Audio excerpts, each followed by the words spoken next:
ઘણી વખત આપણે ફોનમાં એવી વાતો કરતા હોય છે, બોલવામાં એવી વાતો કરતા હોય કે ભાઈ અમે વગાડીને કહી છીએ. હું કહું છું 2027માં આ 2027માં વિપક્ષી નેતાઓને, વિપક્ષી આગેવાનોને, આ ગામનું અહિત કરનારાઓને હજી પણ આ જાહેર સભાના કોલેજ ચોકમાંથી કહું છું અને વગાડીને કહું છું કે 2027માં તાકાત હોય એવી રીતે આવી જઈજો. અમારી જનતા, અમારા કાર્યકરો, અમારા આગેવાનો અને અમારા ભાજપ ઉપર અમને સંપૂર્ણ ભરોસો છે.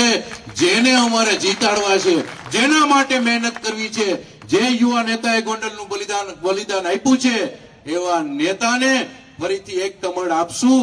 જો આજે ગીતાબાના ચરણોની અંદર 44 કમળ આપી શકતા હોય, તાલુકા પંચાયતમાં આપી શકતા હોય કમળ અને જિલ્લા પંચાયતમાં આપી શકતા હોય, તો હે વિરોધીઓ, તમને 2027માં આ ગોંડલ કમળ આપશે અને ગુજરાત